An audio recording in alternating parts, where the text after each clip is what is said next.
The iRacing service is incredibly diverse when it comes to the types of racing series that you can actually compete in. There are regular series running every single day, every week, for single-seaters, for endurance racing, for dirt ovals, for rallycross. You name it, it's probably got something close to it on iRacing. Now, a lot of people who use iRacing like to stick to one thing. Maybe they get very good at Clios or very, very good at downforce single-seaters, for example, and kind of get stuck in that comfort zone, enjoy the racing regularly every single week, every single season. But sometimes I have to say it's nice to just try something totally different and get out of your comfort zone. Now, of course, you can do this by jumping into any other series that you don't normally race in, but I think a great way to do it is by looking into iRacing's one-off special events. Now, these special events come in all shapes and sizes, meaning that if you're used to one thing, there's definitely going to be something else out there that you'll probably enjoy more than you think. And I guess the thing that makes them really cool is the fact that they are one-off specials. They really do feel special when you actually compete in them, especially because a lot of them involve endurance racing, which means racing with friends, for example, as your teammates. So many of these replicate the most prestigious real-world races out there, and some of them are completely made up, but brilliant nonetheless. There's always lots of entries as well, which means you will get driving in against people of a similar skill level. Am I selling it to you? If I am, then you're probably going to want to know exactly what special events are coming up this year, and that's what this video is all about. I'm going to run you through the remaining 2024 special events on iRacing, so you know what they're all about, and you can decide whether you want to take part in some yourself. Now, a quick caveat, many of these will require a specific license level to compete in, so if you want to take part, get on iRacing, start improving your safety rating, and then you'll be good to go. Okay then, so as it's March, there have actually already been 4 special events this year, and I'll quickly tell you what those were.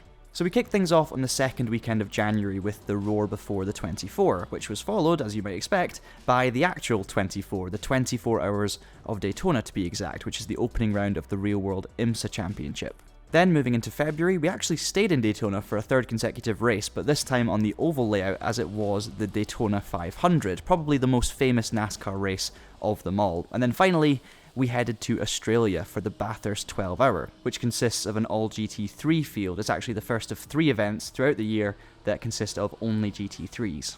Now, all 4 of these events are real-world events and some of the most prestigious out there, so I can pretty much guarantee that they will be on the calendar again next year. So if you want to get involved, make sure you pencil them in for early 2025.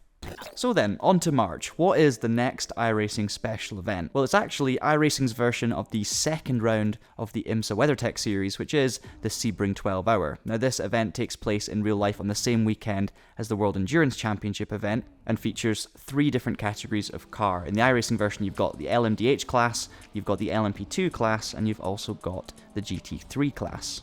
So this event runs between March 22nd and March 24th, and to be honest, it's not a good one for beginners. It's a very tricky technical one. It's going to be a race of attrition, but if you enjoy that sort of thing, and you enjoy teaming up with friends, then it's going to be a good laugh. Moving into April, and we have the Road America 500, running from the 12th of April to the 14th. Now, this is actually the last iRacing special event I took part in last year. We led by over a minute, I think, with about 5 or 10 laps to go, and then I binned it. Now, this one is suited for those nostalgic sports car racing fans. It basically imitates what was the IMSA GT Championship back in the early 90s. You've got the Nissan GTP, which is ridiculously powerful, huge amounts of downforce and grip, lots and lots of fun, and you also have the Audi 90 GTO.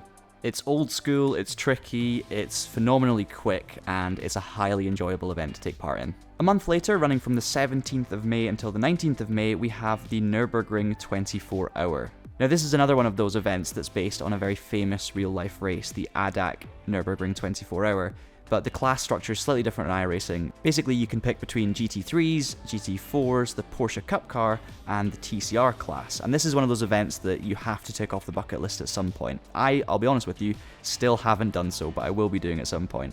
The real event this year takes place on the 30th of May, so if you end up enjoying the iRacing one, then make sure you tune in. We do have another iRacing special event on the week leading up to that, however. Between May 21st and May 27th, we have the Coke 600, which is based on the real-life Coca-Cola 600. Now, this is only the second oval special event of the year, and it features the next-gen Cup car at Charlotte Motor Speedway, and it's the longest oval race of the year. The racing at Charlotte is always sensational to watch and to be a part of, and this is actually the famous real-world event where drivers often fly from Indianapolis after the Indy 500 and try and compete in their second race of the day, which is just wild. 1,100 miles of high-intensity racing in one day. I don't know how anyone could do it. Well, the exciting news is you can try and do the same on iRacing, but the other way around, because next up we have the Indy 500. Running from May 27th until June the 2nd, it makes a welcome return officially to the iRacing service this year, and this is an event that everybody wants to win. It's also, I think, the only special event on iRacing that I have actually won in the past, although it was like split 15 or something. Lots of strategy, lots of bravery, a bit of luck, all of these things need to fall your way if you're going to win the Indy 500, but what an incredible opportunity it is to take part in one in iRacing. So you get a couple of weeks to recover, but then from June the 14th to the 16th, we have the Watkins Glen 6 Hour. Now this is the third of our full-length iRacing IMSA events, so that means of course you've got the LMDH class, the LMP2s, and the GT3s. And of all the IMSA events, this is probably one of the best ones to dip your toe in the water if you're a beginner to long-term endurance racing. Watkins Glen is a lovely circuit to learn, there's a lot of runoff area, it's fast, it's flowing, it's still going to be very tricky, but it's slightly more forgiving, I would say, than the likes of Sebring. So jump forward a month, July 16th to July the 23rd, and we're back in Indianapolis, this time in a NASCAR, because we have the iRacing Brickyard 400. Now it's been a while since this race has been officially sanctioned as part of the iRacing special events list, but it's back. It's going to be, I think, the first one to be using the next-gen Cup car, and this is a fantastic 160-lap race. It's not quite as high-paced, of course, as the Indy 500 or as prestigious, but it still carries a lot of weight, and it's still very, very challenging indeed. Now the next one is a bit different because it's the iRacing MS charity event. Now this one's been on the calendar for a couple of seasons now, but it's all about raising awareness and money for the National Multiple Sclerosis Society. Now the date of this event and the car classes that are going to be used are still to be confirmed, but for the last few seasons it's been a multi-class event. In 2023 we saw a 3-hour race at Road Atlanta with the Corvette GTE, the GT4 class and MX-5s, whilst the year before it was a 4-hour race at Charlotte Road Course. Next up then, from July 19th to 21st, we have the 24 Hours of Spa, the second of our 3 all-GT3 races, and this one is the big one. Another event based on a prestigious real-life counterpart, this is the elite when it comes to GT3 racing. It attracts drivers from all over the globe, whether they're GT3 racers or just racers of any kind, and it pitches them against each other. It is phenomenal to watch, it's phenomenal to race in, and it's hugely tiring as well. Although you can compete in this race in the middle of July, the real-world event actually takes place in June, so keep an eye out for that one. Now the next one, when I read it on the iRacing website, shocked me, but in a good way. It's the Martinsville MX500. Now if you're confused, it is literally as simple as it sounds. It's a 500-mile race around Martinsville in Mazda MX-5s. Need I say any more? Sadly, there is no real-world counterpart for this race, but I think if things go well in iRacing, we can try and push something through. I almost forgot to say, this one takes place on the 4th of August, which means it's probably a one-day event, so make sure you put that one in the diary. Next up, we have another event that is a bit different. It's the Crandon Pro 4 Championship. Now this one's basically an off-road racing sort of pick and mix, with the best drivers from all sorts of different dirt-based series competing against each other for glory, rather than a championship and points.